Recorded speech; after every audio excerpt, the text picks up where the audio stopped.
Hello, good morning to all of you. So, next chapter है binomial theorem.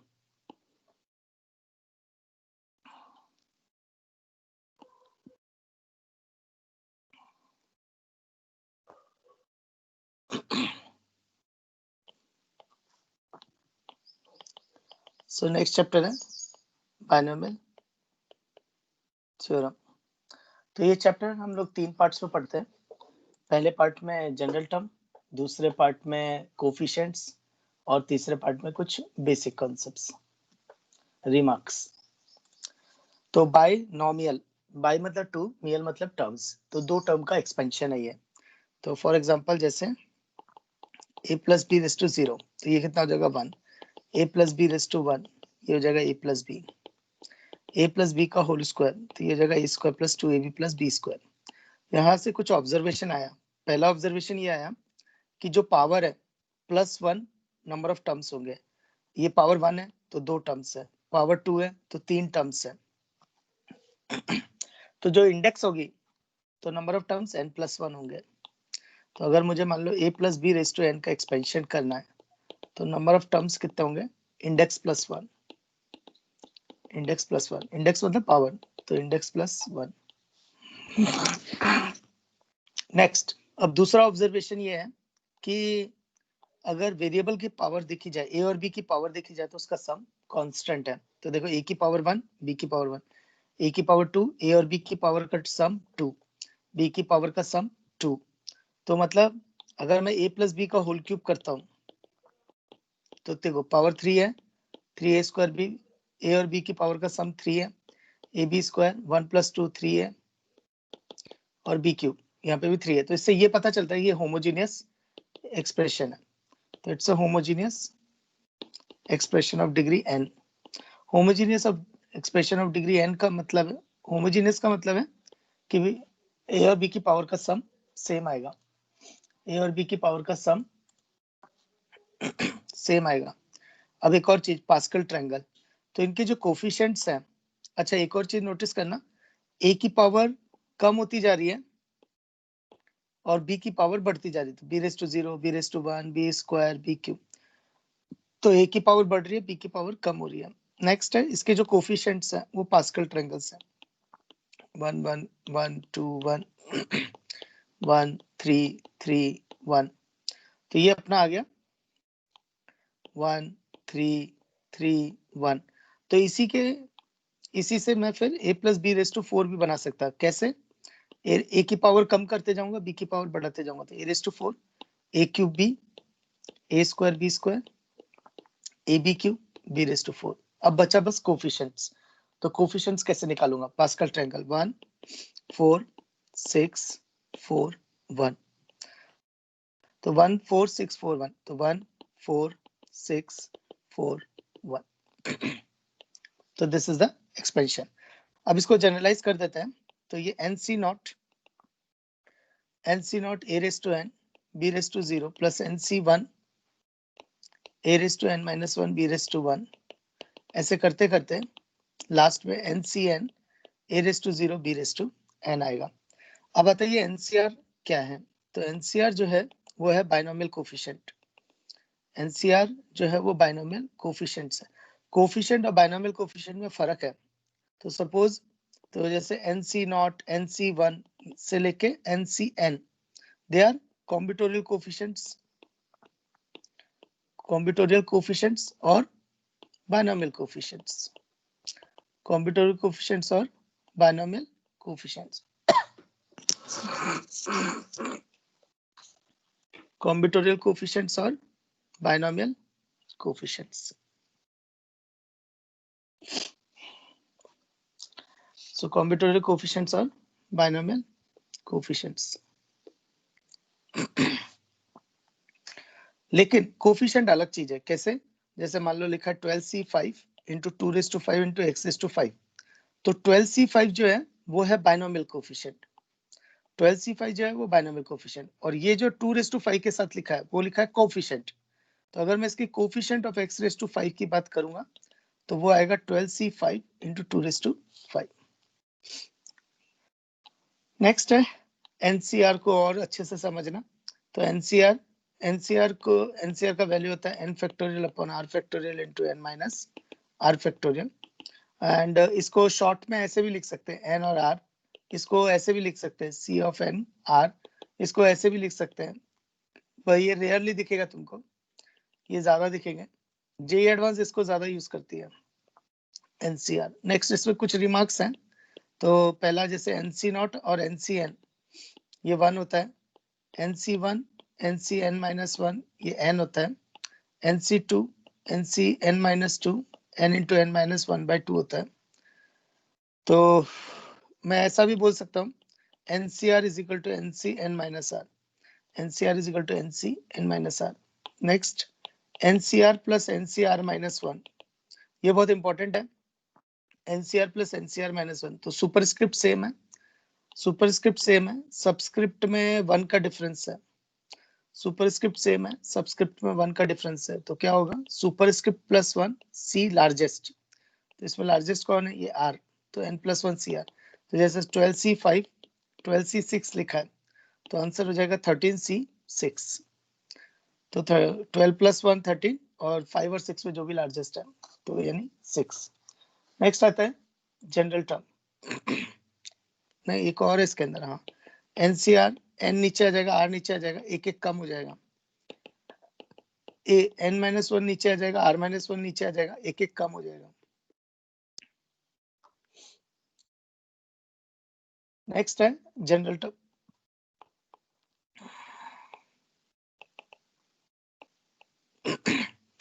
तो general term इसका NCR a raised to n minus r b raised to r, NCR a raised to n minus r b raised to r।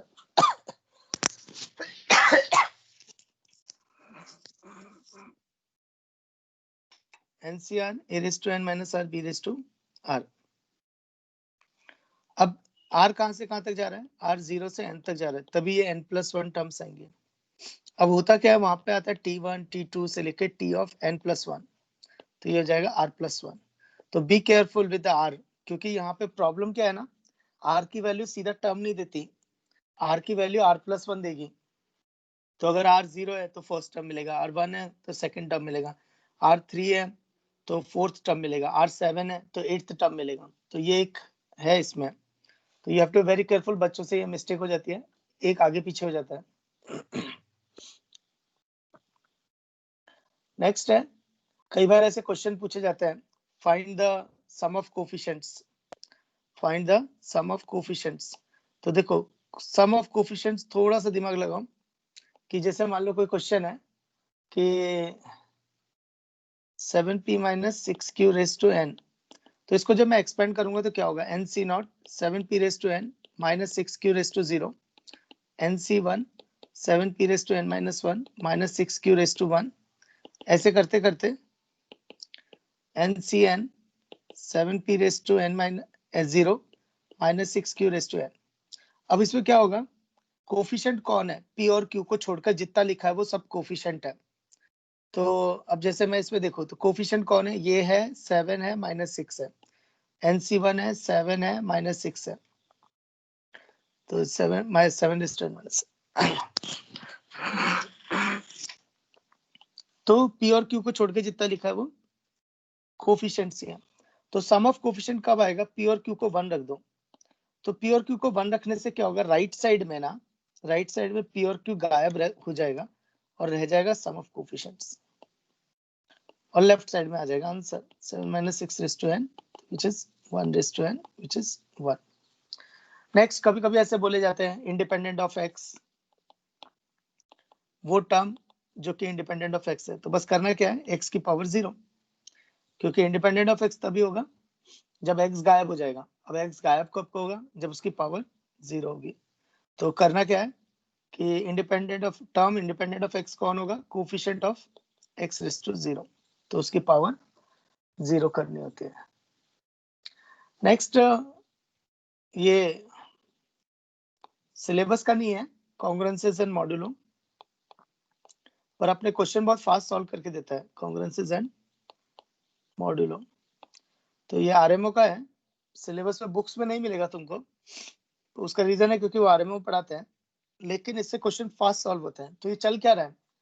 चल ये रहा है कि JEE Main JEE Advance question देती है binomial से सॉल्व करने के लिए। मतलब उसका बोलना है कि क्वेश्चन को आप बाइनोमियल से सॉल्व करो, लेकिन उसी क्वेश्चन को हम लोग कॉन्ग्रुएंसेस एंड मॉड्यूलो से भी सॉल्व कर सकते हैं। तो इस तरह के जो जनरल क्वेश्चन है वो है रिमाइंडर, कि आप इससे डिवाइड करेंगे तो रिमाइंडर कितना आएगा, और तो इस तरह के क्वेश्चंस रहते हैं। तो जैसे फॉर एग्जांपल 2⁻2003 है, तो अगर मैं इसको 17 से डिवाइड करूंगा तो रिमाइंडर कितना आएगा? सही बात है।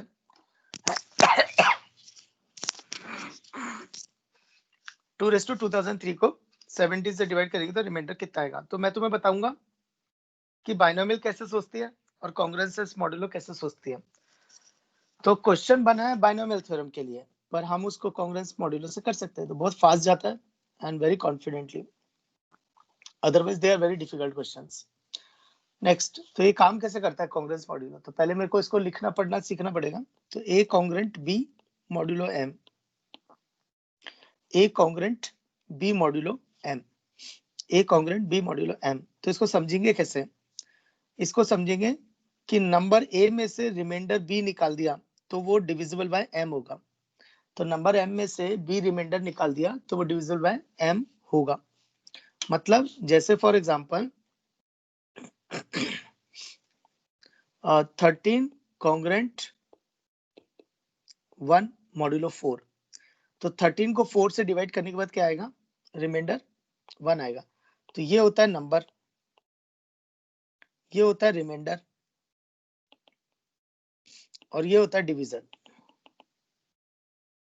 तो नंबर, रिमाइंडर और डिवीजन, तो ये नंबर, रिमाइंडर और डिवीजन है। तो ये हो गया नंबर, ये हो गया रिमाइंडर, और ये हो गया डिवीजन। तो इसको तुम ऐसे भी समझ सकते हो, तो 13 में से 1 निकाला तो वो डिविजिबल बाय 4 होगा।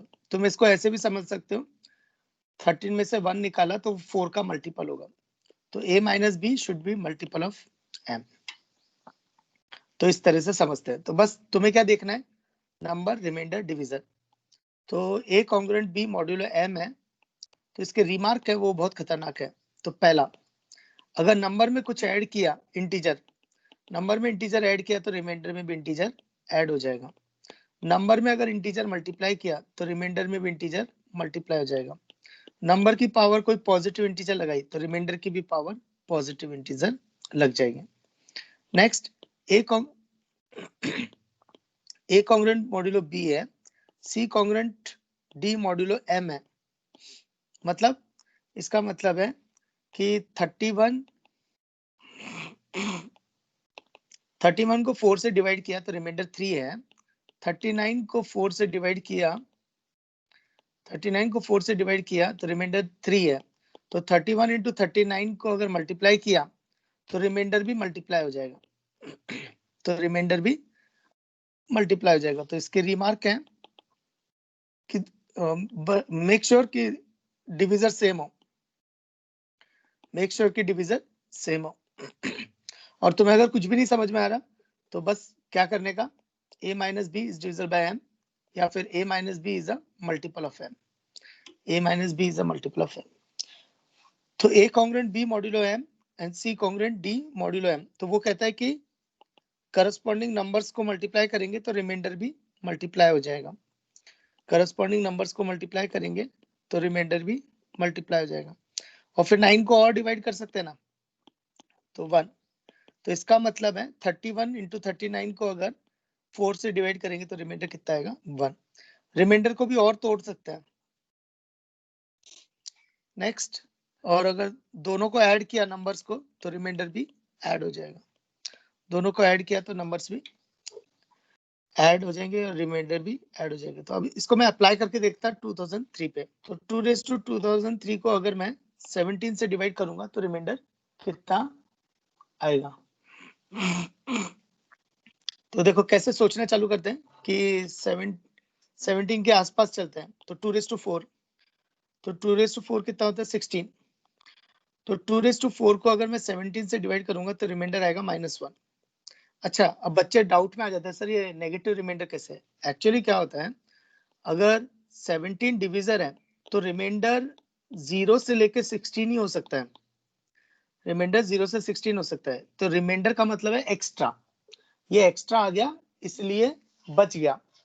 अगर नेगेटिव का मतलब है कि कम रह गया, तो जैसे फॉर एग्जांपल अगर मैं 15 को 4 से डिवाइड करूं तो इसमें 3 एक्स्ट्रा है, तो रिमाइंडर हो गया 3। पर मैं इसी चीज को -1 भी लिख सकता हूं कि देखो कि अगर 15 में देखे तो 12 से ज्यादा 3 आ गया, इसलिए रिमाइंडर 3 आ गया। पर मैं -1 भी देख सकता हूं कि एक कम पड़ गया, अगर एक और आ जाता तो 16 हो जाता, 16 4 से डिविजिबल होता।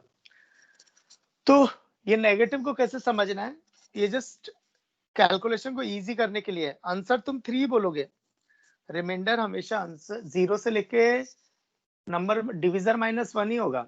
रिमाइंडर हमेशा 0 से लेके डिविजर -1 ही होगा। पर कैलकुलेशन को इजी करने के लिए हम लोग इस तरह से नेगेटिव में भी ले जाते हैं।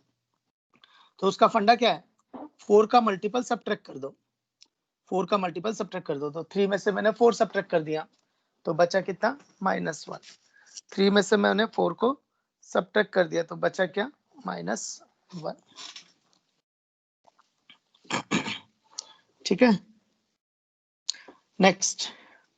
तो अब इस पे आते हैं 2⁻2003 को 17 से अगर डिवाइड करेंगे तो रिमाइंडर कितना आएगा। तो देखो 2⁻4 16, 16 में एक कम पड़ गया इसलिए -1 रिमाइंडर। मुझे 2003 तक पहुंचना है, तो इसकी पावर लगाऊंगा 500, तो पावर 500 लगाई तो -1/500 मॉड 17। तो 2⁻2003 नहीं 2⁻2000, तो रिमाइंडर कितना आएगा 1। तो देखो कितना फास्ट हो गया कि 2⁻2000 को अगर 17 से डिवाइड करेंगे तो रिमाइंडर कितना आएगा 1। पर मुझे 2003 पे पहुंचना है, तो 8 से मल्टीप्लाई कर दो, 8 से मल्टीप्लाई कर दो तो रिमाइंडर में भी मल्टीप्लाई हो जाएगा। तो इसका मतलब है 2⁻2003 को अगर मैं 17 से डिवाइड करूंगा तो रिमाइंडर 8 आएगा। So this is the answer.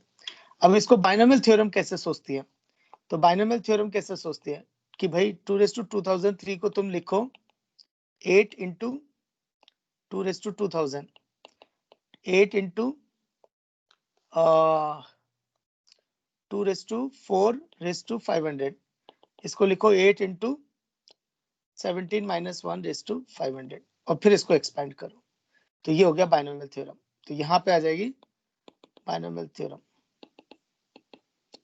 तो बाइनोमियल थ्योरम ऐसे सोचती है कि जिससे डिवाइड कर रहे हो ना, जिससे डिवाइड कर रहे हो उसका मल्टीपल क्रिएट करो, जिससे डिवाइड कर रहे हो उसका मल्टीपल क्रिएट करो। कांग्रेस मॉड्यूलो इसको बहुत इजीली सॉल्व कर देता है। नेक्स्ट है कभी कभी ऐसे भी पूछा जाता है कि लास्ट के 2 डिजिट्स क्या होंगे, लास्ट डिजिट क्या होगी। तो उसका इजी तरीका 10 से डिवाइड करके जो रिमाइंडर आएगा वही लास्ट की डिजिट होगी। 10 कभी कभी ऐसे पूछे जाते हैं, कोई नंबर की पावर दे दी और पूछा जाता है इसकी लास्ट डिजिट क्या होगी, तो 10 से डिवाइड करने पे जो रिमाइंडर आएगा वो लास्ट की डिजिट होगी। कभी कभी ऐसे भी पूछा जाता है लास्ट 2 डिजिट्स क्या होंगे, तो लास्ट 2 डिजिट्स के लिए क्या करो 100 से डिवाइड कर दो, जो रिमाइंडर आएगा वही आंसर है। और कभी कभी पूछते हैं लास्ट के 3 डिजिट्स क्या होंगे, तो 1000 से डिवाइड कर दो, तो 1000 से डिवाइड कर दो तो जो रिमाइंडर आएगा वही तुम्हारा आंसर होगा। नेक्स्ट है ग्रेटेस्ट टर्म और numerical value.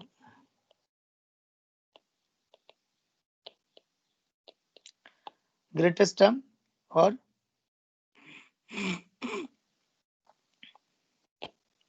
Numerical value.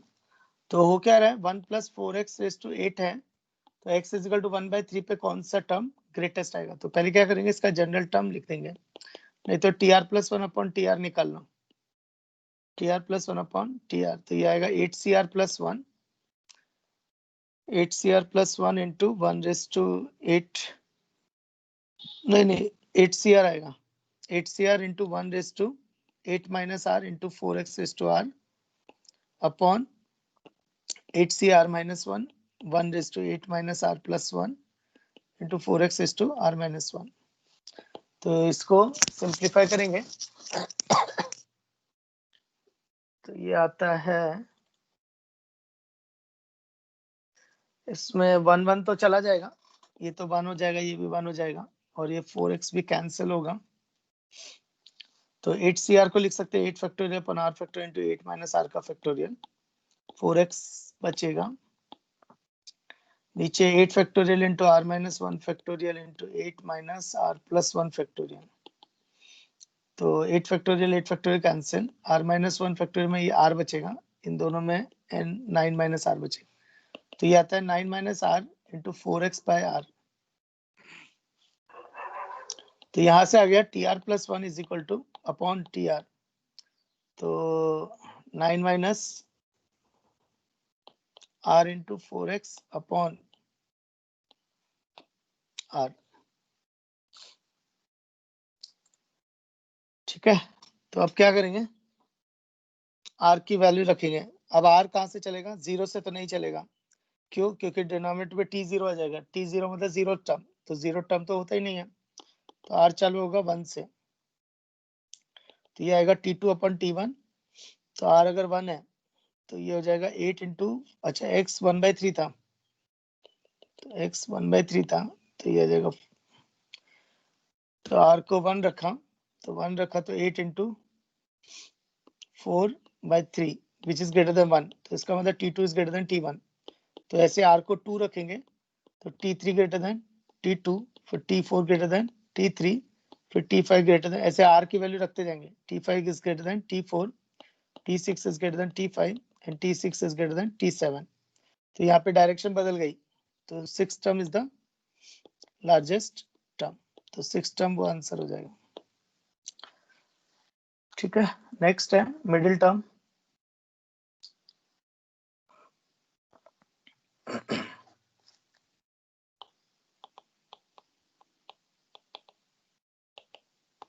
Next है मिडिल टर्म। तो होता क्या है कि मान लो a plus B raise to 12 है, तो t1 t2 से लेके ऐसे कितने टर्म आएंगे, n प्लस 1 यानी 13, तो 13 टर्म आएंगे। तो मतलब n अगर इवन है तो n प्लस 1 ऑड होगा, नंबर ऑफ टर्म्स ऑड होंगे, n अगर ऑड है तो नंबर ऑफ टर्म्स इवन होंगे, तो n अगर इवन है तो नंबर ऑफ टर्म्स ऑड होंगे, तो मिडिल टर्म एक ही आएगा, मिडिल टर्म एक ही आएगा। तो मिडिल टर्म कौन सा आएगा, तो वो देखना है अपने को।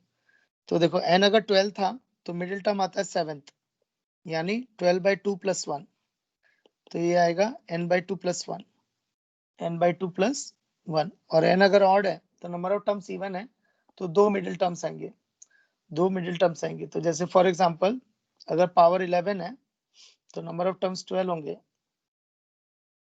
पावर 11 है तो middle terms number of terms 12 आएंगे, तो 1 2 3 4 5 6 7 8 9 10 11 12 टर्म्स।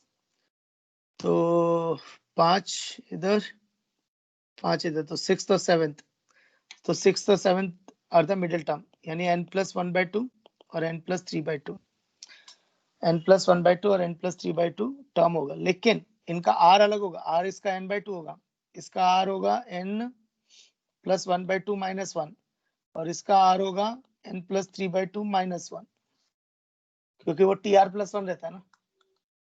नेक्स्ट है कॉम्बिनेटोरियल कोफिशिएंट। तो अपन इसमें 4 टाइप्स पढ़ते हैं। अब कॉम्बिनेटोरियल कोफिशिएंट में कैसा है ना, इसको ऑब्जेक्टिव भी बना सकते हैं और सब्जेक्टिव भी बना सकते हैं। तो अगर n के टर्म्स में आया, अगर n के टर्म्स में आया तो बच्चा ऑब्जेक्टिव मारेगा, अगर n के टर्म्स में आया तो बच्चा ऑब्जेक्टिव मारेगा।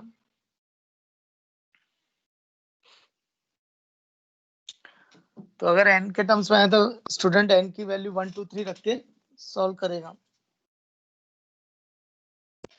है ना। लेकिन अगर सब्जेक्टिव आया, मतलब क्वेश्चन ने n दिया नहीं है, सीधा बोले 20 तक या फिर 30 तक, तो फिर उस केस में डिफिकल्टी बढ़ जाएगी, तो उस केस में डिफिकल्टी बढ़ जाएगी। अच्छा, कॉम्बिनेटोरियल कोएफिशिएंट कौन होता है, वो NC0 NC1 NC2। नेक्स्ट, तो 1 plus x raise to n का एक्सपेंशन, इस केस में a हो गया 1 और b हो गया x, तो इसका एक्सपेंशन आएगा NC0 plus NC1 x plus nc2x square dot dot dot ncn x raise to n। ठीक है। नेक्स्ट कभी कभी तुम्हें ऐसा भी मिलेगा, ये 1 plus x raise to N is equal to C not plus C one x plus C two x square. मतलब सुपरस्क्रिप्ट नहीं लिखेगा, सुपरस्क्रिप्ट नहीं लिखेगा। उसका रीजन है कि ये अंडरस्टूड है कि सबका सुपरस्क्रिप्ट एन ही है, तो कई बार लिखते नहीं है, तो वो देख के समझ में आ जाता है कि इसका सुपरस्क्रिप्ट एन ही होगा। लेकिन हाँ, अगर सुपरस्क्रिप्ट कभी बदल रहा होगा तो वो 100% मेंशन करेगा। अगर सुपरस्क्रिप्ट बदल रहा होगा तो वो 100% मेंशन करेगा। नेक्स्ट, इससे कुछ अच्छे रिजल्ट निकल के आते हैं, तो वो थ्रू आउट मैथमेटिक्स भी यूज होता है। तो थ्रू आउट अपना मैथमेटिक्स जो सिलेबस है उसमें भी यूज होता है। तो जैसे x को 1 रख दो, तो सी not plus C one plus C two से लेके सी एन, तो ये सारे जो कॉम्बिनेटोरियल कोफिशिएंट है उसकी वैल्यू 2 रेज़ टू n होती है। तो ये सारे जो कॉम्बिनेटोरियल कोफिशिएंट है उसके वैल्यू का सम n 2 रेज़ टू n होता है। नेक्स्ट, अब x को -1 रख दो, तो सी not minus C one plus C two minus C three से लेके dot dot dot equal to 0। अच्छा, ये डॉट डॉट डॉट का मतलब इन्फिनिटी नहीं है। क्यों? क्योंकि ये सी एन के आगे जा ही नहीं सकता, ये सी एन के आगे जा ही नहीं सकता, क्योंकि सी एन के आगे गया ना तो वैल्यू 0 हो जाएगी ऑटोमेटिकली। तो ये अंडरस्टूड है कि ये फाइनाइट ही है, एन तक जा रहा है। पर मैंने डॉट डॉट करके क्यों छोड़ा?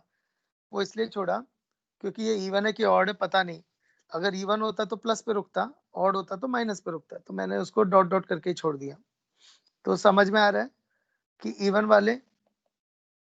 इवन वालों का sum is equal to odd वालों का सम।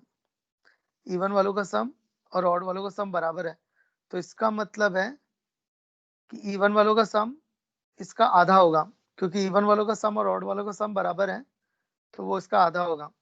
तो इसका मतलब this is equal to 2 raise to n by 2 which is equal to 2 raise to n minus 1।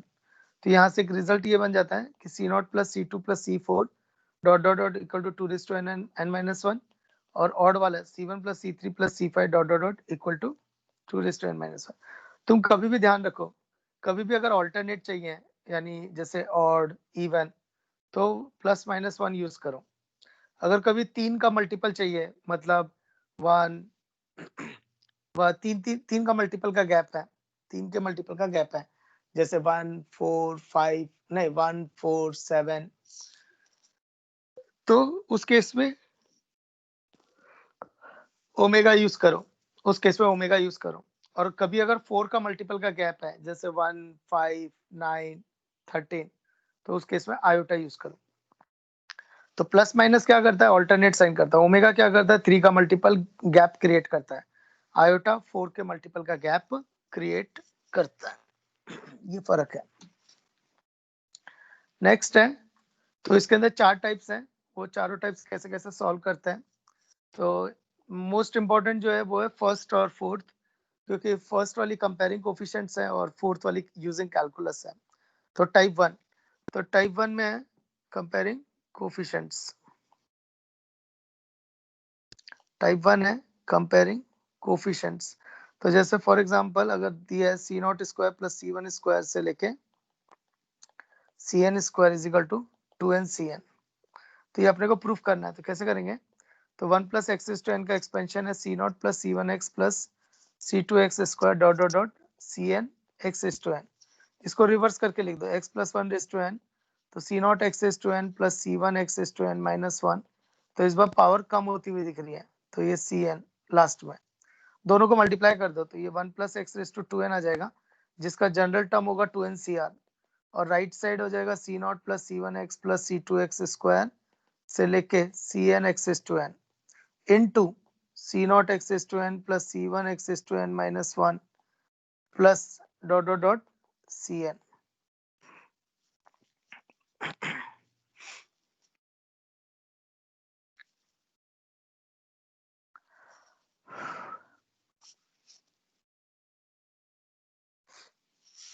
तो सी not plus C one x plus C two x square dot dot dot C N x to N.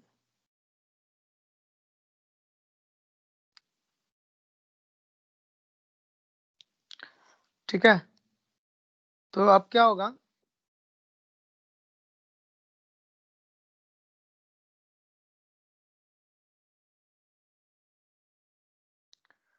तो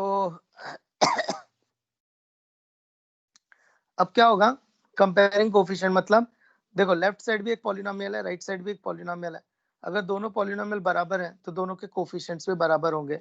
कहां से? Equality of polynomial से। तो ठीक है, तो मुझे तो अपने वाले पे फोकस करना है, ऐसे नहीं कि सारे कोफिशिएंट कंपेयर कर दूंगा। तो मुझे अपने वाले पे फोकस करना है, तो मुझे चाहिए सी नॉट स्क्वायर। तो सी नॉट स्क्वायर कब मिलेगा? जब सी नॉट और ये c not x to n multiply होगा। तो कोफिशिएंट किसका बना? एक्स टू एन का। तो c1x और c1 X to N minus one multiply होगा तो वो बनेगा c1 square x to N. तो इसका ये मतलब है कि मुझे c not square plus c1 square ये मुझे कब मिलेगा? जब मैं coefficient of x raise to n compare करूंगा। तो करते हैं, तो राइट साइड में आ जाएगा c not square plus c1 square. तो ऐसे करते करते cn स्क्वायर, तो मुझे coefficient of x to n मिल जाएगा। तो लेफ्ट साइड में भी वही मिलेगा, तो 2n cn, लेफ्ट साइड में वही मिलेगा 2n c। r की जगह n रख दो, क्योंकि coefficient of x to n निकालना था, तो r की जगह n रख दो। नेक्स्ट है टाइप 2। टाइप 2 में फंडा क्या है? सीरीज को रिवर्स करके लिख दो। तो क्वेश्चन में दिया है an दिया है सिग्मा 1/NCR और हमें पूछा है prove that r/NCR is equal to n into an by 2, n into an by 2। तो ये प्रूफ करना है। तो मैंने क्या किया, सीरीज का सम, तो ये r इक्वल टू 1 से 0 से लेके n तक है, r इक्वल टू 0 से लेके n तक है। तो देखो, तो r 0 रखा तो कितना आया? 0 बाय n c0, फिर 1 c1, फिर 2 बाय c2, ऐसे करते करते n अपॉन cn। इसको रिवर्स करके लिख दो, तो n upon c1 cn, n minus one upon cn minus one, ऐसे करते करते लास्ट में इसको आ जाएगा 0 c0। अब नेक्स्ट हमें पता है cn is equal to c0, cn minus one is equal to c1, क्योंकि cr is equal to ncr होता है ना, cr is equal to cn minus r होता है, ncr is equal to ncn minus r। तो वो फंडा use कर रहा हूँ। तो c नॉट की जगह जाएगा cn। अब इसको ऐड करो, तो 2s इज इक्वल टू, तो ये आएगा n upon c not, n upon c1 से लेके n upon cn, which is nothing but n into ये an। तो ऐसा आ जाएगा n इंटू an बाय 2। तो इसमें इंपॉर्टेंट क्या था कि सीरीज को रिवर्स करके लिख दो। Type 3 general term, type 3 general term करके, तो जैसे अपने को करना है prove that c not plus c1 by c not into c1 plus c2 by c1, ऐसे करते करते cn minus one plus cn upon cn minus one is equal to n plus one raise to n upon n factorial. तो इसका general term लिखो। तो मैं observe क्या कर रहा हूँ कि 0 0 1 1 1 2, तो general term n minus one n, तो जनरल टर्म हो जाएगा cr minus one plus cr upon cr minus one. अब इसमें वो रिमार्क यूज होगा, ncr plus ncr minus one is n plus one cr, और नीचे लिखा ncr माइनस वन। नेक्स्ट फिर एक और प्रॉपर्टी यूज होगी, ये सुपरस्क्रिप्ट आ गया न्यूमरेटर में, सबस्क्रिप्ट डिनोमिनेटर में, और एक एक कम हो जाएगा, तो एक एक कम हो जाएगा। तो ये देखो ये कैंसिल ही हो गया, तो इसका मतलब है जनरल टर्म आ गया n प्लस वन cr। तो जनरल टर्म आ गया n प्लस वन cr। तो देखो, तो ये फर्स्ट टर्म, सेकंड टर्म और ये nth टर्म। तो फर्स्ट टर्म, सेकंड टर्म और nth टर्म, तो करते हैं। तो फर्स्ट टर्म r को 1 रखेंगे, तो n plus one upon one, n plus one upon two, n plus one upon three, ऐसे करते करते n plus one upon n। तो ऊपर n plus one n times है, तो रेस टू n आ गया, और नीचे 1 2 3 से लेके n है, which is n factorial, which is n factorial. Type 4 है यूजिंग कैलकुलस। कैलकुलस भी दो है, एक डिफरेंशियल कैलकुलस और एक इंटीग्रल कैलकुलस। तो कभी भी अगर c1 plus two c2 plus three c3 से लेके ncn is equal to n into two raise to n minus one. तो देखो दिमाग कैसे लगाते हैं, अगर ये आगे लिखा है, कोफिशिएंट्स आगे लिखे हैं, तो ये आगे कहां से आता है? डेरिवेटिव से। क्यों? Power rule, power rule.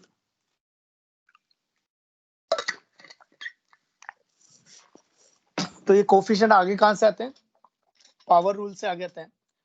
क्योंकि डेरिवेटिव में अपन करते हैं ना एक्स टू एन का डेरिवेटिव, तो उसका डेरिवेटिव होता है N into X to N. तो उससे मुझे समझ में आता है कि ये डेरिवेटिव करके आया है, तो ये डिफरेंशिएशन करके आया। अगर ये नीचे लिखे रहते c2/3 c3/4 तो यानी इंटीग्रेशन, क्योंकि इंटीग्रेशन में क्या होता है X to N upon N plus x to N plus one upon N plus one, तो डिनोमिनेटर में जाता है। तो अगर कोफिशिएंट में लिखा हुआ है तो डेरिवेटिव से आया है, डिनोमिनेटर में लिखा है मतलब इंटीग्रेशन से आया, इसका ये मतलब है। तो इसको करते हैं, तो 1 प्लस एक्स टू एन का एक्सपेंशन लिया है, तो सी not plus C one x plus C two x square से लेके C N x to n. अब मैं कैसे सोचूंगा, तो देखो 1c1 2c2 यानी एक्स स्क्वायर, तो डेरिवेटिव 2 आगे आ जाएगा तो 2c2, तो बस कर दो डिफरेंशिएट यहीं पे, तो differentiate with respect to x, तो ये आ जाएगा n into one plus x to N minus one is equal to c1 plus 2c2x plus 3c3 X square dot dot dot N C N x to N minus one. फिर x को गायब कर दो, तो x को 1 put कर दो, तो n into two raise to N minus one is equal to c1 plus 2c2 plus 3c3 plus dot dot dot N C N plus N C N plus N C N. तो ये हो गया hence proof.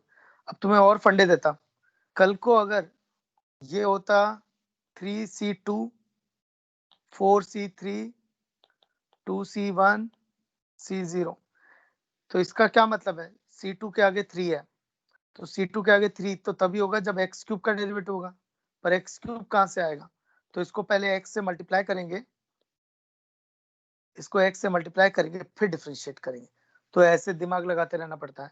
तो फंडे क्या है, कभी x से मल्टीप्लाई करके फिर डिफरेंशिएट करेंगे, फिर तुम्हें इतना भी देखना पड़ेगा कितनी पावर से मल्टीप्लाई करके डिफरेंशिएट करूंगा, और कभी कभी ऐसा भी होता है कि पहले डिफरेंशिएट करेंगे फिर मल्टीप्लाई करेंगे फिर डिफरेंशिएट करेंगे, तो कई बार कॉम्बिनेशन भी लगता है। तो इतना इतना बहुत है। तो कभी क्या होता है मल्टीप्लाई किया फिर डिफरेंशिएट किया, कभी ऐसा होता है कि मल्टीप्लाई किया डिफरेंशिएट किया फिर डिफरेंशिएट किया, तो कई बार ऐसा होता है कि पहले डिफरेंशिएट किया फिर मल्टीप्लाई किया फिर डिफरेंशिएट किया, तो ऐसे कॉम्बिनेशंस चल रहे होते हैं। नेक्स्ट है एक जनरल क्वेश्चन है वो, तो 5 plus 2 root 6 raise to N है, तो इसमें एन के अलग अलग वैल्यू रखोगे तो अलग अलग रियल नंबर आएगा, और हर रियल नंबर का एक ग्रेटेस्ट इंटीजर पार्ट होगा। तो इसका क्या बोलना है कि वो ग्रेटेस्ट इंटीजर हमेशा ऑड है, वो इसका जो ग्रेटेस्ट इंटीजर पार्ट है वो हमेशा ऑड है, ये अपने को प्रूफ करना है। तो ठीक है, तो 5 plus 2 root 6 raise to N जो भी होगा वो एक real number integer plus fractional होगा। कंसीडर 5 माइनस 2 रूट 6, तो 5 माइनस 2 रूट 6 जो है वो 1 से छोटा और 0 से बड़ा है, तो इसका मतलब है इसका ग्रेटेस्ट इंटीजर हमेशा 0 है, तो ये एक हमेशा एक फ्रैक्शनल पार्टी है। तो नेक्स्ट, तो 5 plus 2 root 6 raise to N को एक्सपेंड किया, तो मुझे प्रूफ क्या करना है, तो मुझे प्रूफ करना है आई इज एन ऑड, कि इंटीजर ऑड है। तो 5 plus 2 root 6 raise to N का एक्सपेंशन किया, तो N C not 5 raise to N 2 root 6 race to 0, N C one 5 raise to N minus one 2 root 6 race to 1, ऐसे करता चलता चलेगा। सेम ऐसे 5 minus 2 root 6 raise to N का किया, बस फर्क ये आएगा ऑल्टरनेट साइन होंगे प्लस माइनस, तो ये minus N C one 5 raise to N minus one 2 root 6 race to 1 dot dot dot, दोनों को ऐड कर दो, तो ऐड किया तो लेफ्ट साइड में ऐड होगा आई प्लस एफ डैश, ये हो जाएगा 2 times N C not 5 raise to N 2 root 6 race to 0 plus N C two 5 raise to N minus 2 2 root 6 race to whole square dot dot dot, ऐसे चलता जाएगा। तो आई plus f dash, तो इसमें observe क्या किया, इसमें ऑब्जर्व क्या किया कि ये रूट 6 जो है उसकी पावर इवन है, root 6 race to 0 root 6 race to 2 root 6 race to 4, तो इवन पावर है, तो स्क्वायर रूट खत्म हो जाएगा, तो ये सब इंटीजर्स आएंगे, तो इसका मतलब यहाँ पर एक इंटीजर लिखा हुआ है, और ये 2 टाइम्स इंटीजर है, तो इसका मतलब ये इवन इंटीजर है। नेक्स्ट, तो i is equal to even integer minus f plus f dash, अब वो क्या रहा है, एफ जो होता है फ्रैक्शनल पार्ट है वो 0 से 1 के बीच में होता है, एफ डैश जो है वो भी फ्रैक्शनल पार्ट है वो भी 0 से 1 के बीच में होगा, तो दोनों को अगर ऐड किया, दोनों को अगर ऐड किया, दोनों को अगर ऐड किया तो वो 0 से 2 के बीच में होगा।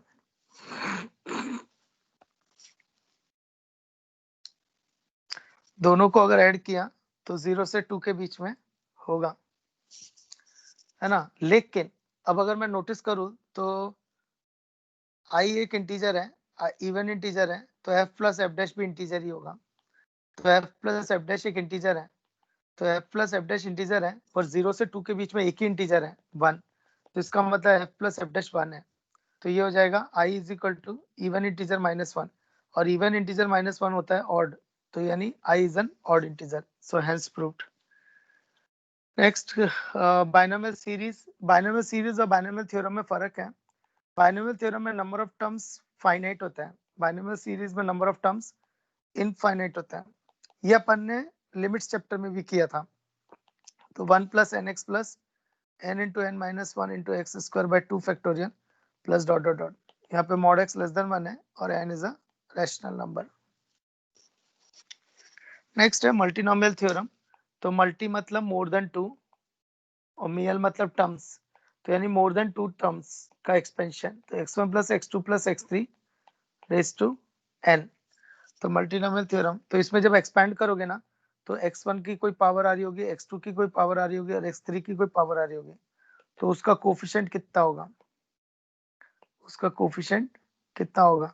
तो टोटल का फैक्टोरियल, x1 की पावर, x2 की पावर का फैक्टोरियल, x3 की पावर का factorial into x1 raise to r, x2 raise to s and x3 raise to t। और कुछ कंस्टेंट है, आर एस टी की जो वैल्यू है वो 0 से n के बीच में होनी चाहिए और तीनों का सम n होना चाहिए, तीनों का सम n होना चाहिए। नेक्स्ट है, एक रिमार्क है कि अगर multinomial theorem x1 plus x2 से लेकर xn है रेज टू n, तो नंबर ऑफ टर्म्स कितने होंगे, नंबर ऑफ टर्म्स कितने, ये सब डिफरेंट है x1 x2 से लेकर xn। तो नंबर ऑफ टर्म्स आएगा बेगर मेथड से, तो ऑब्जेक्ट प्लस भिखारी माइनस 1 सी भिखारी माइनस 1, तो n plus m minus 1 C m minus 1। Next एक रिमार्क है कि coefficient of x raise to r in 1 minus x raise to minus n, ये इंपॉर्टेंट है। ये coefficient of x raise to r in 1 minus x raise to minus n, तो वो आता है n प्लस r माइनस 1 सी r या फिर n plus r minus 1 सी। ये दूसरी वैल्यू हमेशा कौन होती है, सुपरस्क्रिप्ट माइनस सब्सक्रिप्ट, तो सुपरस्क्रिप्ट माइनस सब्सक्रिप्ट, तो that is n minus 1, superscript minus subscript, तो n प्लस r माइनस 1 सी r। नेक्स्ट है कोफिशिएंट मेथड।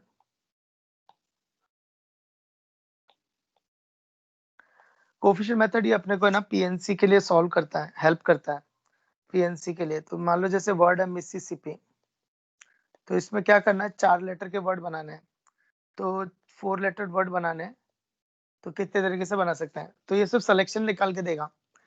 4 लेटर वर्ड बनाने, तो ये सिर्फ सिलेक्शन निकाल के देगा। तो 4 लेटर वर्ड बनाने, तो ये सिर्फ सिलेक्शन निकाल के देगा। तो होता क्या है कि अब 4 लेटर वर्ड के लिए मेरे को केसेस बनाने पड़ेंगे पीएनसी के हिसाब से। तो पीएनसी के हिसाब से 4 लेटर वर्ड यानी चारों लाइक, ये वो एग्जांपल है इंडिपेंडेंस वाला। तो इंडिपेंडेंस वाले में किया था ना 5 लेटर का वर्ड बनाओ, तो वो वाला एग्जांपल है ये। तो 4 लेटर वर्ड बनाना है, तो कैसे कैसे बनेगा, चारों alike, 3 alike 1 different, 2 alike 2 different, 2 alike चारों डिफरेंट। तो ऐसे केस बना के फिर उनके सिलेक्शन और फिर उसका एडिशन, अपना फाइनल आंसर आएगा। लेकिन इसको कोफिशिएंट मेथड कैसे सॉल्व करता है, तो वो देखते हैं। तो आई के 4 है, एस के 4 है, एम का 1 है, पी के 2 है, 1 2 3 4 5 6 7 8 9 10 11, तो 4 4 3 11। तो देखो आई के 4 है, एस के 4 है, पी के 2 है और एम का 1 है। तो मैं क्या कर रहा, एक्स जो है ना वो सिर्फ सपोर्ट है, एक्स जो है वो सिर्फ सपोर्ट है, और इसकी जो पावर है वो नंबर ऑफ लेटर्स है। तो एक्स रेज टू 0 का मतलब है आई, एक भी आई नहीं लिया, 1 आई लिया, 2 आई लिए, 3 आई लिए, 4 आई लिए, और ले ही नहीं सकता। फिर से एक एक भी एस नहीं लिया, 1 एस लिया, 2 एस लिए, 3 एस लिए, 4 एस लिए। एक भी p नहीं लिया, एक p लिया, दो p लिया, एक भी m नहीं लिया, एक m लिया। तो ये जो पावर है ना वो बता रही है नंबर ऑफ लेटर्स। तो पहला वाला फैक्टर i के लिए है, दूसरा वाला फैक्टर s के लिए है, तीसरा वाला p के लिए है, चौथा वाला m के लिए। तो ये बता रहा है नंबर ऑफ लेटर्स, पावर। अब जब ये आपस में मल्टीप्लाई होंगे ना, जैसे मान लो आपस में मल्टीप्लाई, जैसे ये x⁻1, x², x⁻0 और x⁻1, तो जब ये आपस में मल्टीप्लाई होंगे तो क्या बनेगी, x⁻4 बनेगा, क्योंकि x⁻1 into x² into x⁻0 into x⁻1, तो पावर आ जाएगी 1 + 2 + 0 + 1 यानी 4, x⁻4। इसका ये मतलब हुआ एक i, दो s और एक m। लेकिन मैं और भी तरीके से बना सकता हूं, जैसे 2i, 2s और p और m नहीं लिया। मैं और भी तरीके से बना सकता हूं, चारों i और बाकी तीनों लिए ही नहीं। मैं और भी तरीके से बना सकता हूं, 3i, एक s और एक भी p और एक p m नहीं लिया। और भी तरीके से बना सकते हैं, 2p, एक m और एक s। तो हो क्या रहा है ना कि जब जब x⁻4 बनेगा यानी 4 लेटर का वर्ड बना है, x⁻4 जब जब बनेगा तो 4 लेटर का वर्ड बना है। तो इसका मतलब है कि इसमें जितने तरीके से x⁻4 बनेगा, जितने तरीके से x⁻4 बनेगा उतने, तो जितने तरीके से x⁻4 बनेगा यानी उतने 4 लेटर के वर्ड बनेंगे। और x⁻4 कितने तरीके से बनेगा, जो उसका कोफिशिएंट होगा। तो coefficient of x⁻4 in this 1 + x plus से लेके x + x² + x³ + x⁻4 का whole square into 1 + x + x² into 1 + x। तो इसमें जो कोफिशिएंट ऑफ x⁻4 आएगा वही आंसर है। ये बहुत डिफिकल्ट पार्ट है, शेंगेज में कई क्वेश्चंस दे रखे हैं, तो you must try those questions, otherwise it's very difficult finding the coefficient. तो coefficient of x⁻4 in this, अच्छा ये कौन है, gp है, तो 1 - x⁻5 upon 1 - x का होल स्क्वायर इनटू, इसको आपस में मल्टीप्लाई कर लो तो 1 + x + x² plus x + x² plus x³। तो यानी मुझे चाहिए coefficient of x⁻4 in 1 - x⁻5 का whole square into 1 - x⁻2 into 1 + 2x + 2x² plus x³। अब होगा क्या,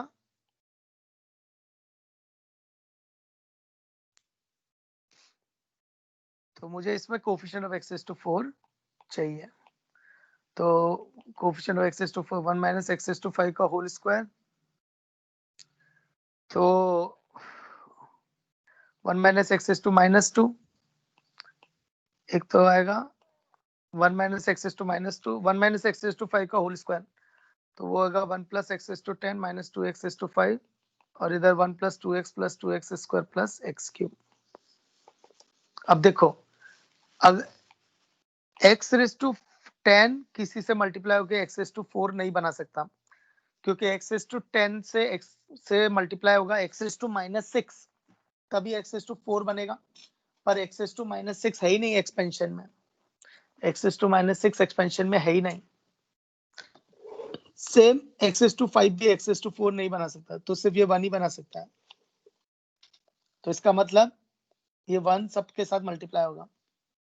अब तो 1, तो यानी coefficient of x⁻4 in 1 + 2x + 2x² plus x³ into 1 - x⁻2। तो देखो, तो जब 1 इसके कोफिशिएंट ऑफ x⁻4 से मल्टीप्लाई होगा, तो यानी coefficient of x⁻4 in 1 - x⁻2 plus जब ये 2x यानी 2 इंटू x, तो इधर का x³ चाहिए, तो coefficient of x³ in 1 - x⁻2, फिर 2x², तो x² पहले से है तो उधर सिर्फ x² चाहिए, तो coefficient of x² in 1 - x⁻2, इधर x³ है तो यानी उधर कोफिशिएंट ऑफ x चाहिए। अच्छा, ये कोफिशिएंट कैसे निकालते हैं, तो अभी रिमार्क लिखाया था मैंने, ये रहा coefficient x⁻4 in 1 - x⁻n n plus r minus one C N minus one, तो ये यूज होगा। तो करते हैं, तो n plus r minus one C N minus one, C N minus one plus two times n plus r minus one C N minus one plus two time, अब तीसरे वाले के लिए n plus r minus one C N minus one, फिर last वाला n plus r minus one C N minus one. तो ये आ जाएगा 4 और 2 6, तो 4 और 2 6 माइनस 1 5, तो ये 5c1, 5c1। नेक्स्ट आएगा 2 इंटू 4c1, फिर 2 इंटू 3c1 और फिर आएगा 2c1। तो ये 5, 4 दूने 8, 6 और 2, तो 8 से 14, 14 और 5 19, 19 से 2 21। तो यानी 21 वो तरीके जब 4 लेटर वर्ड बनेगा, 21 वो तरीके जब 4 लेटर वर्ड बनेगा। तो 21 वो वेज है जब 4 लेटर वर्ड बनेगा। Chapter is complete. So next chapter है मैथमेटिकल लॉजिक। तो देखो यहाँ पे तुम्हारा खत्म हो जाता है जेई एडवांस। ये हो गया तुम्हारा JEE advance. Mathematical logic JEE main और बोर्ड में है, पर एडवांस में नहीं है। और फिर एक लास्ट बचता है एलपीपी, लीनियर प्रोग्रामिंग प्रॉब्लम। वो तुम्हारा तो वो तुम्हारा इसमें है, क्या नाम है, बोर्ड में है, मेंस में और एडवांस में नहीं है। तो लीनियर प्रोग्रामिंग प्रॉब्लम। तो 2 मिनट का ब्रेक। अरे यार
ओके, सो नेक्स्ट है मैथमेटिकल लॉजिक।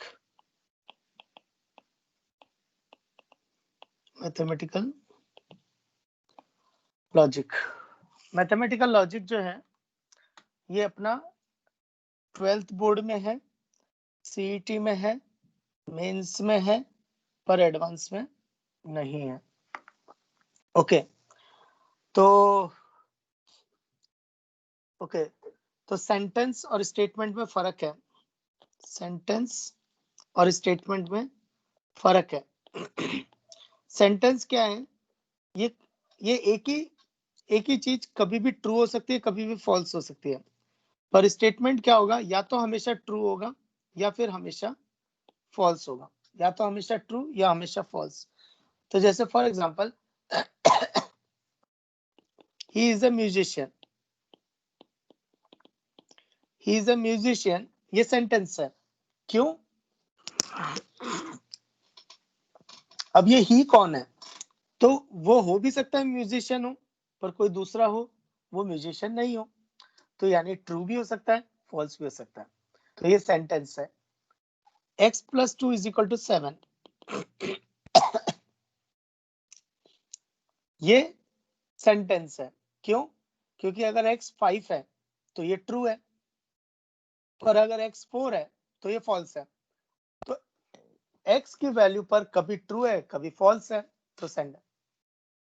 तो जो चीज कभी ट्रू कभी फॉल्स हो रही है तो वो हो गया सेंटेंस। लेकिन जो हमेशा ट्रू या हमेशा फॉल्स हो उसको बोलते हैं स्टेटमेंट। जैसे मान लो 4 + 2 = 7, ये स्टेटमेंट है, क्योंकि 4 + 2 = 7 ये कभी होगा ही नहीं, तो इट्स अ फॉल्स, मतलब हमेशा फॉल्स रहेगा।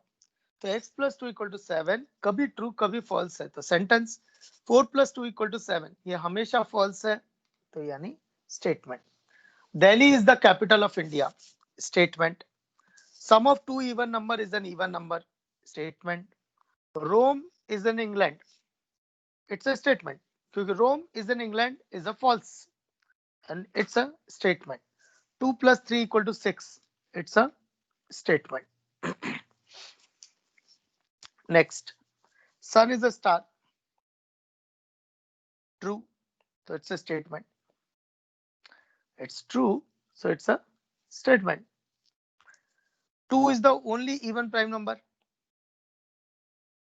2 is the only even prime number.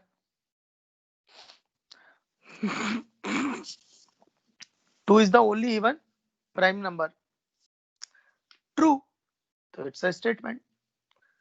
It's a statement. तो जो हमेशा ट्रू या हमेशा फॉल्स होता है उसको स्टेटमेंट बोलते हैं, जो कभी ट्रू और कभी फॉल्स होते हैं उनको सेंटेंस बोलते हैं। नेक्स्ट, तो स्टेटमेंट को हमेशा एक ट्रूथ वैल्यू से जाना जाता है, ट्रू या फॉल्स। नेक्स्ट है स्टेटमेंट को जोड़कर एक बड़ा स्टेटमेंट बनता है। स्टेटमेंट को जोड़कर एक बड़ा स्टेटमेंट बनता है, उसको बोलते हैं कंपाउंड स्टेटमेंट। स्टेटमेंट को जोड़कर एक बड़ा स्टेटमेंट बनता है, उसको बोलते हैं कंपाउंड स्टेटमेंट। अब स्टेटमेंट को जोड़ने के क्या क्या तरीके हैं? पहला तरीका है कंजंक्शन, कंजंक्शन इस तरह से, और इसको हम समझते कैसे? एंड। डिसजंक्शन, इसको हम समझते कैसे? और। तो अपनी सेट थ्योरी से अगर कंपेयर करूँ ना, तो ये इंटरसेक्शन, यूनियन है। फिर है नॉट, नॉट को अपन लिखते हैं टिल्डा, नॉट। फिर एक है कंडीशनल, कंडीशनल और इम्प्लीकेशंस, तो वो हो गया इम्प्लाई वाला, इम्प्लाई, पी इम्प्लाई क्यू। तो ये हो गया इफ ऐसा ऐसा होगा, देन ऐसा ऐसा होगा। फिफ्थ बाय कंडीशन, यानी left to right, right to left, left to right, right to left. तो p imply, p double imply q. तो ये होता है if and only if and only if and only if. तो हो क्या रहा है, स्टेटमेंट को जोड़कर एक बड़ा स्टेटमेंट बनता है।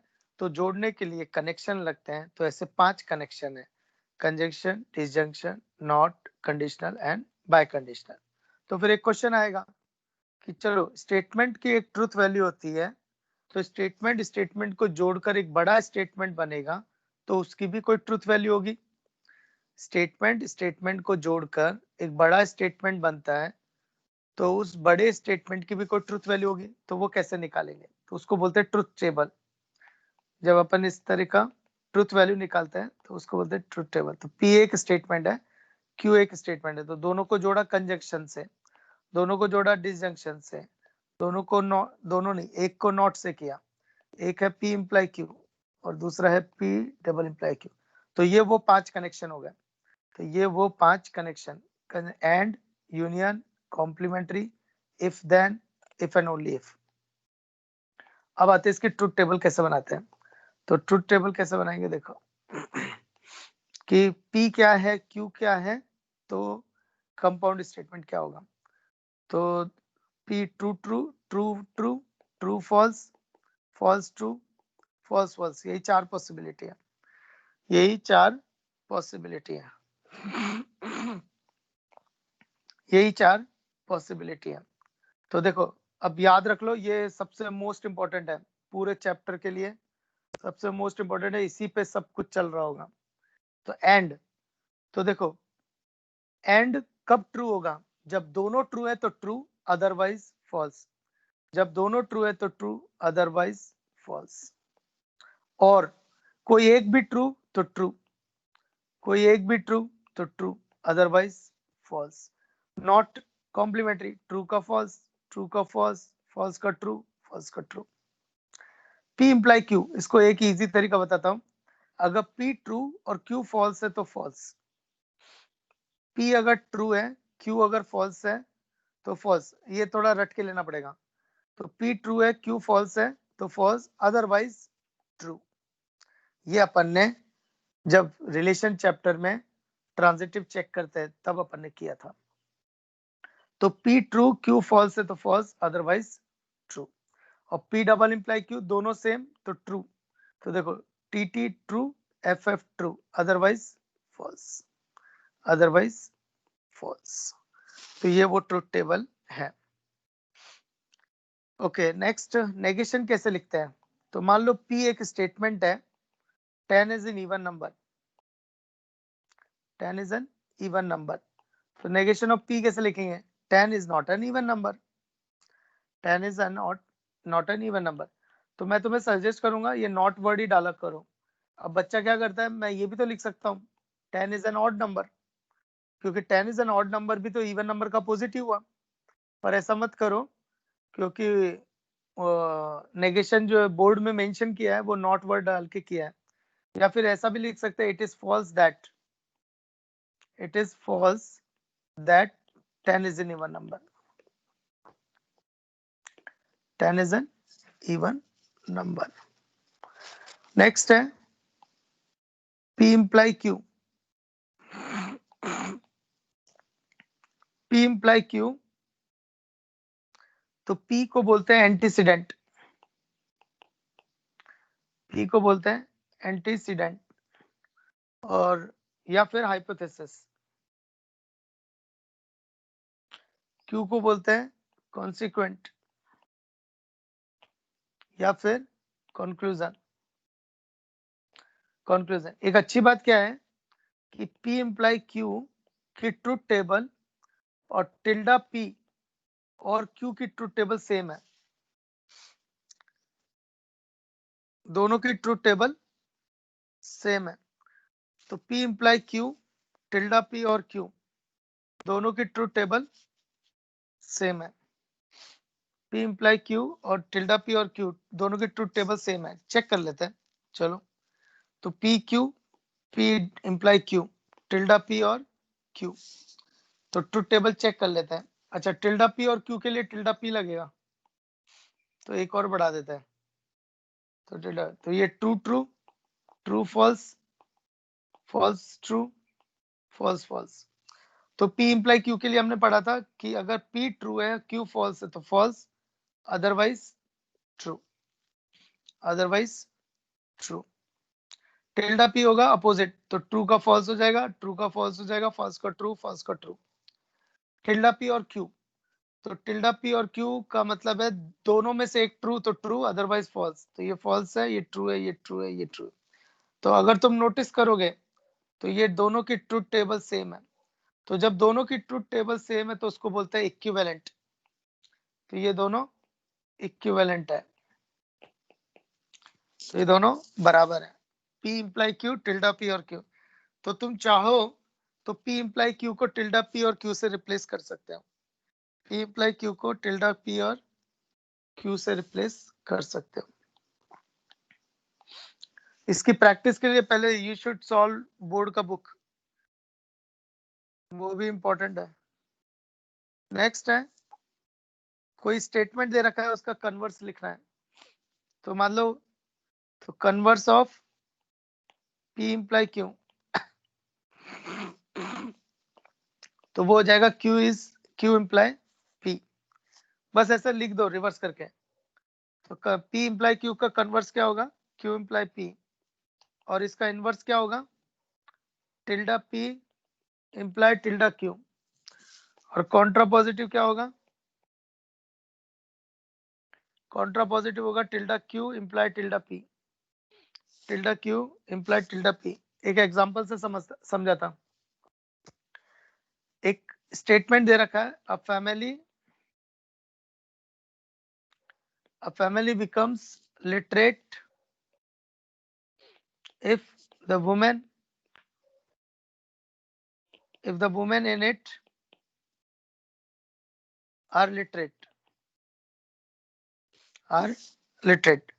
तो इसमें P क्या हो गया? P हो गया a family becomes literate, नहीं, अच्छा नहीं, एक minute, a family becomes literate if the women in it are literate, है ना? तो P हो गया if the women are literate, तो if the women in the family are literate, तो P हो गया the women in the family are literate, तो Q क्या हो गया? Then family becomes literate, a family becomes literate, तो ये हो गया P and Q। तो ये P और Q, तो P क्या हो गया? Women in it are literate, और Q हो गया family becomes literate। तो देखो, तो इसका कन्वर्स क्या होगा? तो इसका कन्वर्स होगा Q इम्प्लाई P, यानी if a family becomes literate then the women in the family are literate. अब उसमें मीनिंग मत ढूंढो, मीनिंग ढूंढोगे पागल हो जाओगे। कन्वर्स बस उसको Q इम्प्लाई P कर दो, तो तुम्हें P पता चल गया, Q पता चल गया, बस Q इम्प्लाई P। तो कैसे लिखेंगे? If a family becomes literate then women in it are literate. अब आता है इनवर्स। इनवर्स क्या है? Negation of P imply negation of Q, तो नॉट डालना है, तो डालते हैं। तो negation P imply negation Q। If the women in the family are not literate, then family does not become literate. Then family does not become literate. अब Contra positive, तो Contra positive होगा negation of P imply negation Q, मतलब Q का negation करके then P का negation.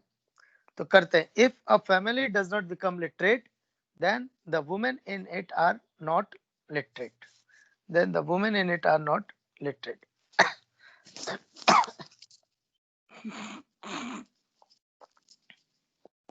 Mathematical logic.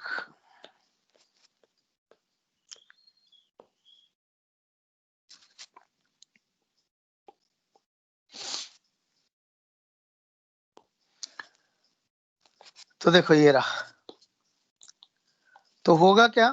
तो ये हो गया P statement, if the women in it are family literate, Q हो गया फैमिली बिकम्स लिटरेट।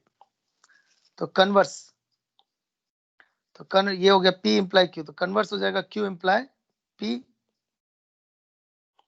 तो कन्वर्स हो जाएगा Q इम्प्लाई P, इनवर्स हो जाएगा negation of P imply negation of Q, और कॉन्ट्रा पॉजिटिव हो जाएगा negation Q imply negation P, negation Q imply negation, ये आ गया। नेक्स्ट है बाय कंडीशनल, थोड़ा सा और डिटेल में समझने के लिए। तो बाय कंडीशनल क्या था, double imply P double imply Q। तो इसका दो मतलब है, इसका मतलब क्या है कि P Q से भी जा रहा है और Q P से भी जा रहा है। तो इसको मैं ऐसे देख सकता, P imply Q and Q imply P, P imply Q and Q imply P। तो देखो, तो स्टेटमेंट को जोड़कर एक बड़ा स्टेटमेंट बनता है, स्टेटमेंट को जोड़कर एक बड़ा स्टेटमेंट बनता है, तो उसको बोलते हैं कंपाउंड स्टेटमेंट। और कंपाउंड स्टेटमेंट को जोड़कर एक और बड़ा स्टेटमेंट बनता है, उसको बोलते हैं स्टेटमेंट पैटर्न। व्हेन आई से स्टेटमेंट, तो उसकी ट्रूथ वैल्यू है ट्रू और फॉल्स। तो स्टेटमेंट को जोड़कर एक बड़ा स्टेटमेंट बनता है, उसको बोलते हैं कंपाउंड स्टेटमेंट। और कंपाउंड स्टेटमेंट को जोड़कर एक बड़ा स्टेटमेंट बनता है, उसको बोलते हैं स्टेटमेंट पैटर्न, है ना। तो अब स्टेटमेंट पैटर्न ये तो बहुत बड़ा होगा, तो उसकी ट्रूथ टेबल कैसे बनाएंगे। तो वो ट्रूथ टेबल में नंबर ऑफ रोज और नंबर ऑफ कॉलम्स होंगी, तो वो कैसे डिसाइड होती है। तो नंबर ऑफ कॉलम्स और नंबर ऑफ रोज, तो वो कैसे डिसाइड होती है, नंबर ऑफ रोज और नंबर ऑफ कॉलम्स वो कैसे डिसाइड होती है। तो देखो, तो नंबर ऑफ कॉलम्स होंगी n प्लस m और नंबर ऑफ रोज होंगी 2n। और ये n और m क्या है, n है नंबर ऑफ स्टेटमेंट्स और m है नंबर ऑफ कनेक्टिव्स। वो जो कनेक्टिव्स 5 कनेक्टिव्स किए थे ना अपन ने, एंड और कंडीशनल, बाय कंडीशनल और नेगेशन, तो वो हो गए कनेक्टिव्स। तो जैसे एक एग्जांपल में बताता हूँ,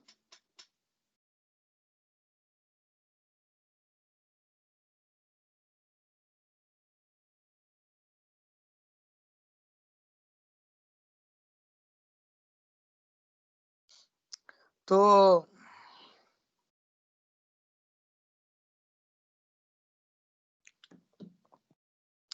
सो नंबर ऑफ स्टेटमेंट्स और नंबर ऑफ कनेक्टिव, तो एक एग्जांपल से समझाता हूँ। तो लिखा है जैसे tilde P imply Q double imply P। तो देखो n था नंबर ऑफ स्टेटमेंट, तो यहाँ पे स्टेटमेंट कौन कौन है, P और Q, तो दो ही स्टेटमेंट है।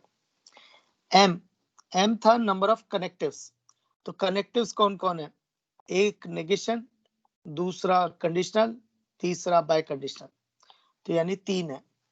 तो नंबर ऑफ कॉलम्स कितने होंगे, नंबर ऑफ कॉलम्स होंगे 2 प्लस 3 यानी 5, और नंबर ऑफ रोज कितनी होंगी 2 रेज टू n यानी 2 स्क्वायर, तो 4। तो करते हैं, तो ये p q, तो मुझे क्या क्या लगेगा, नेगेशन ऑफ p लगेगा, q डबल इम्प्लाई p लगेगा, और फिर negation of p imply q double imply p लगेगा। तो इसको बोलते हैं स्टेटमेंट पैटर्न, स्टेटमेंट पैटर्न। तो ट्रूथ टेबल बनाते हैं, तो true true, true false, false true, false false. तो नेगेशन ऑफ p उल्टा कर दो, ट्रू का फॉल्स, ट्रू का फॉल्स, फॉल्स का ट्रू, फॉल्स का true. q double imply p, ये अपन ने किया था, अगर दोनों सेम तो ट्रू, अदरवाइज फॉल्स। तो q डबल इम्प्लाई p, तो इन दोनों में चेक करना, दोनों सेम तो ट्रू, अदरवाइज फॉल्स। अब आता है negation p imply q double imply p, तो उसमें अपन ने पढ़ा था कि अगर पहला ट्रू है और दूसरा फॉल्स है तो फॉल्स आएगा, अदरवाइज ट्रू। तो पहला ट्रू दूसरा फॉल्स, तो फॉल्स, अदरवाइज ट्रू। तो ये आ गई उसकी ट्रूथ टेबल, तो इसको बोलते हैं statement pattern. and you can expect such kind of questions.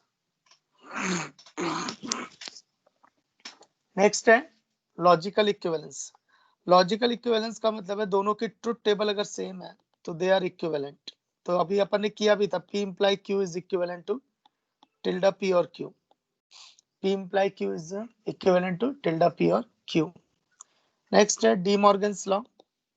ये डी मॉर्गन्स लॉ अपन ने प्रोबेबिलिटी में पढ़ा था, अपन ने सेट थ्योरी में पढ़ा था. तो डी मॉर्गन्स लॉ क्या कहता है कि P एंड Q का नेगेशन, P और Q का नेगेशन क्या होगा. तो उधर सेट थ्योरी में क्या होता है, यूनियन, कॉम्प्लीमेंट्री, इंटरसेक्शन, कॉम्प्लीमेंट्री.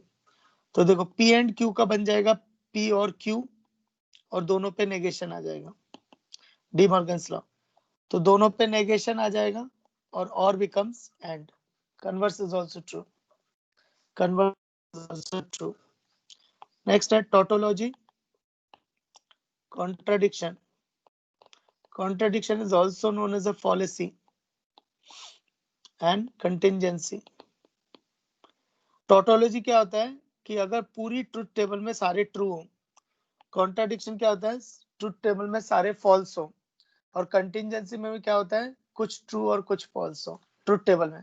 तो अभी अपन ने जैसे ये ट्रुथ टेबल बनाई तो इसमें कुछ ट्रू और कुछ फॉल्स है, तो ये हो गया कंटिंजेंसी. तो ये हो गया कंटिंजेंसी. अगर सारे ट्रू होते तो उसको बोलते हैं टोटोलॉजी. सारे फॉल्स होते तो उसको बोलते हैं फॉलेसी. कॉन्ट्रडिक्शन. सारे ट्रू होते तो उसको बोलते हैं टोटोलॉजी, सारे फॉल्स होते तो उसको बोलते हैं कॉन्ट्रडिक्शन या फॉलेसी, और कुछ ट्रू और कुछ फॉल्स है तो उसको बोलेंगे कंटिंजेंसी. नेक्स्ट है क्वांटिफायर.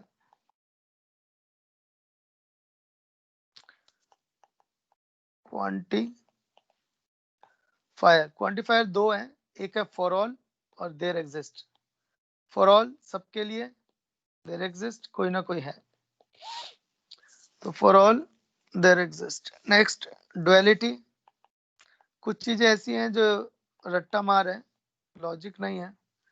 तो डुअलिटी में क्या होता है, एंड की जगह और लिख दो, और की जगह एंड लिख दो, ट्रू की जगह फॉल्स लिख दो, फॉल्स की जगह ट्रू लिख दो, तो वो हो जाएगी डुअलिटी. तो जैसे P और Q एंड R लिखा है तो ये हो जाएगा P एंड Q और R और R.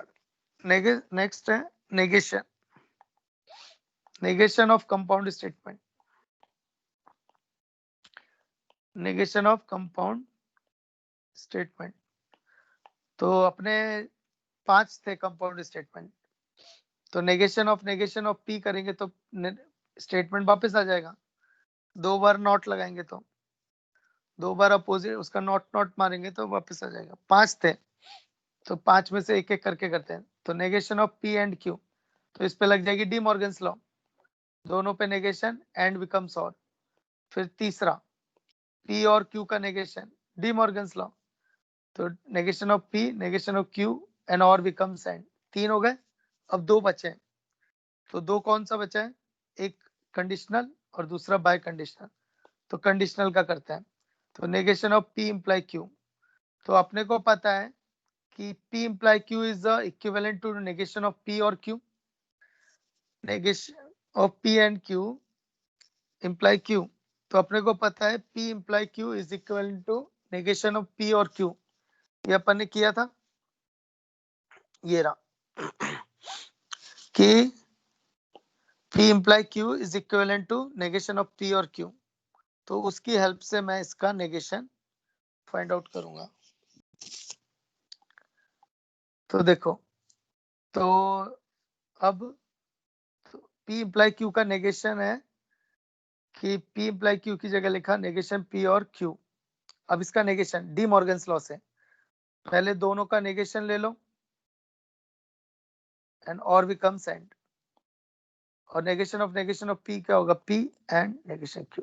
तो ये आ गया इम्प्लाई का नेगेशन. अब सेम ऐसे डबल इम्प्लाई का नेगेशन बताता. डबल इम्प्लाई का नेगेशन, तो देखो नेगेशन बाहर बैठा हुआ है. अब P डबल इम्प्लाई कौन होता है, P imply Q and Q imply P. P imply Q and Q imply P। अब इस पे डी मॉर्गन्स लॉ लगा दो। तो डी मॉर्गन क्या कहता है, पहले वाले पे नेगेशन, दूसरे वाले पे नेगेशन, और एंड बिकम्स और, एंड बिकम्स और अभी अभी अपन ने इम्प्लाई का नेगेशन किया है, तो इम्प्लाई का नेगेशन क्या होता है, P एंड नेगेशन Q।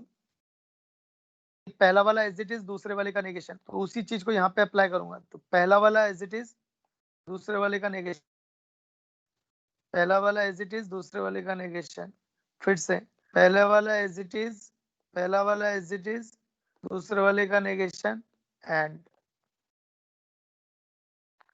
पहला वाला एज इट इज, दूसरे वाले का नेगेशन, और बीच में एंड। तो ये हो गए पांचों स्टेटमेंट के नेगेशन। अब है क्वांटिफायर के नेगेशन। तो negation of quantified,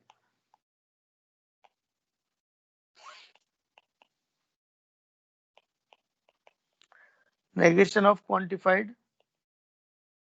statement, negation of quantified statement। तो जैसे for all n belongs to natural number, n plus 7 is greater than 8, for all n natural number, n plus 7 is greater than 8, तो उसका negation लिखना है।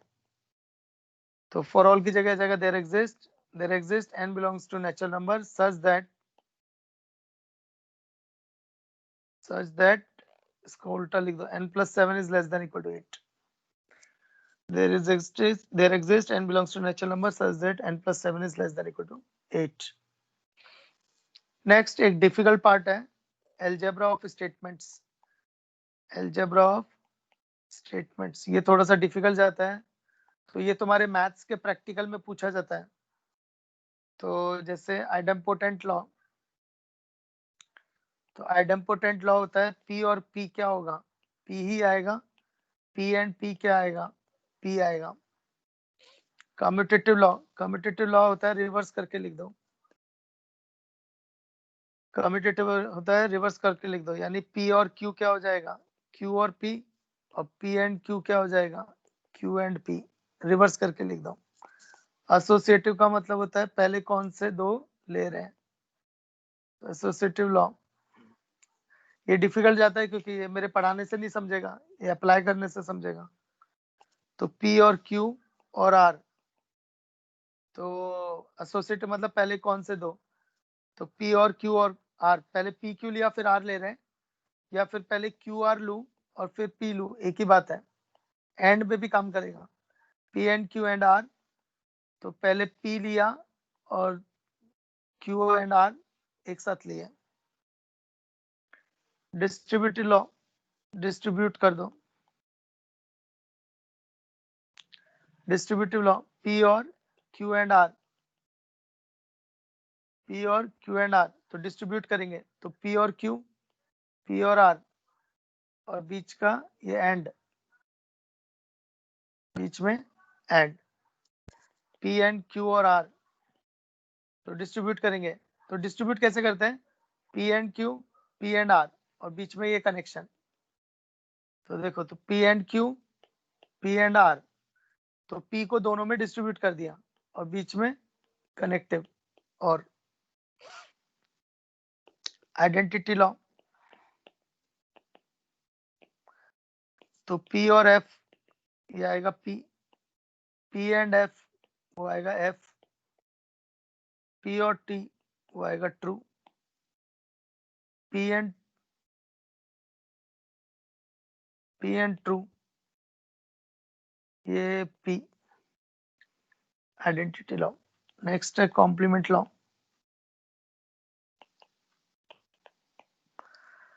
P और tilde P true, P and tilde P और false.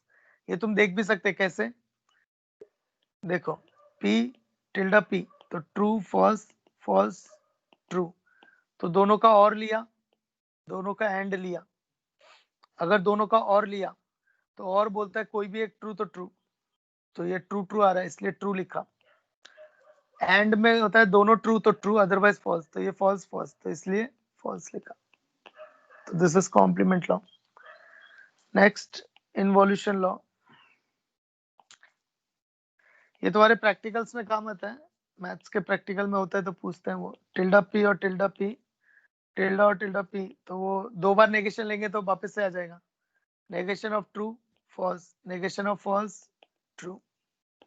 D Morgan's law ये तो अपन ने किया है, तो De Morgan P and Q का नेगेशन क्या होगा, पहले दोनों को नेगेशन दे दो एंड बिकम्स और। पी और क्यू का नेगेशन क्या होगा, दोनों को नेगेशन दे दो एंड और becomes and. Absorption law,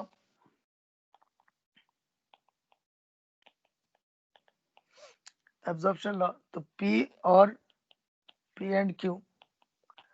absorption law में क्या होता है ना, ये दोनों जो बाहर होता है वही एक अंदर होता है, जो एक बाहर होता है वही एक अंदर होता है, तो ये आ जाएगा पी, पी एंड पी और क्यू, तो जो बाहर होता है वही अंदर होता है, तो एब्जॉर्प्शन लॉ तो वो आ जाएगा पी।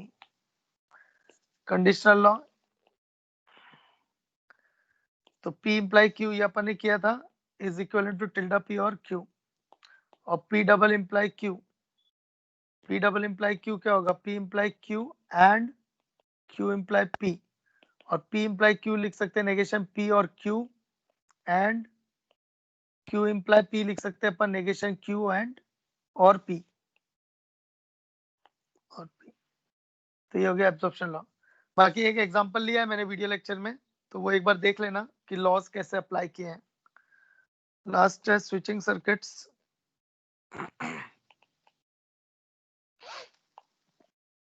स्विचिंग सर्किट्स में क्या होता है, अगर स्विच ऑन रहा यानी ट्रू, तो अभी तक अपन क्या कर रहे थे, ट्रू फॉल्स कर रहे थे, अभी तक ट्रू फॉल्स कर रहे थे।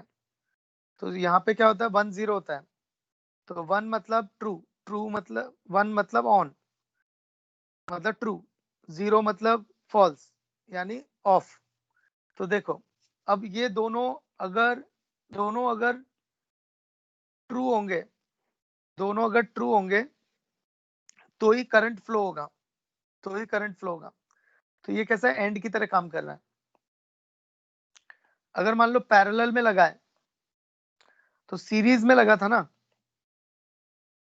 तो सीरीज में लगा था तो दोनों ऑन होंगे, तो दोनों ऑन होंगे तो करंट फ्लो होगा, तो यानी एंड की सिचुएशन है। और पैरेलल है तो और की सिचुएशन है, कोई भी एक ट्रू तो सर्किट कंप्लीट हो जाएगा। अब देखो कैसे करते हैं इस तरह के क्वेश्चन। तो हमें क्या होता है, ये स्टेटमेंट लिखना होता है।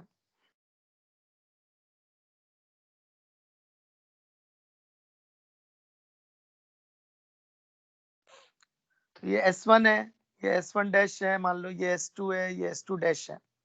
तो S1 मतलब P हो गया, S1 डैश मतलब हो गया नेगेशन ऑफ P, S2 मतलब हो गया Q दूसरा स्टेटमेंट, और S2 डैश मतलब हो गया नेगेशन ऑफ Q। तो देखो जो सीरीज में आएगा वहां पे एंड लगेगा, जो पैरेलल में आएगा वो और लगेगा। तो करते हैं S1 यानी P, फिर आगे जा रहे हैं तो सीरीज लग रही है तो एंड, फिर S1 डैश यानी नेगेशन ऑफ P, और S2 यानी Q, और ये दोनों पैरेलल में तो उन दोनों के बीच में और लगेगा, ये दोनों एक साथ है। फिर आगे गए तो सीरीज में एंड, और S2 डैश यानी नेगेशन ऑफ Q। तो ये हो गया इसका स्टेटमेंट, ये हो गया इसका स्टेटमेंट। अब उल्टा भी हो सकता है, उल्टा जैसे मान लो तुम्हें बोला P एंड नेगेशन P और Q, अब इसका सर्किट डायग्राम बनाना है, तो इसका सर्किट डायग्राम बनाते हैं। तो P यानी S1, फिर एंड है तो मतलब सीरीज में चल रहा है, ये दोनों और लगा हुआ है तो इसका मतलब पैरेलल है। एक नेगेशन ऑफ P है यानी S1 डैश, फिर Q है यानी S2, फिर ये सर्किट। तो this is the circuit, switching circuit. बाकी बोर्ड की बुक रेफर करनी पड़ेगी। सो chapter is complete, mathematical logic. तो अभी मैं क्या करता, तो तुम्हारा बस एक चैप्टर बाकी है वो LPP, तो वो वैसे भी वीडियो लेक्चर भी बाकी है, और वो बोर्ड का चैप्टर है 12th बोर्ड का। तो उसका मैं क्या करता, LPP का मैं 31 जनवरी से पहले पहले है ना उसके वीडियो लेक्चर्स बना देता। वो वैसे भी बोर्ड में है तो मैं काम आएगा, जेई मेन पहले अटेम्प्ट के बाद आएगा, अगर तुम CET के पेपर्स देना चालू करोगे तो जेई मेन के बाद में तब लगेगा। और बोर्ड के पेपर प्रैक्टिस करोगे तब लगेगा। तो यानी तुम मान के चलो कि मार्च में तुम्हें लगेगा। तो ठीक है, मैं क्या करूंगा 31 जनवरी से पहले ही दे दूंगा। तो वो एक एलपी पे रहेगा, 1-1.5 घंटे के, एक मैक्स टू मैक्स 1-1.5 घंटे में हो जाता। वो चैप्टर बहुत छोटा है, मतलब तुम लोग प्रैक्टिस करके उसको 1 घंटे में भी कंप्लीट कर सकते हैं। ठीक है, तो फिर मैं क्या करूंगा,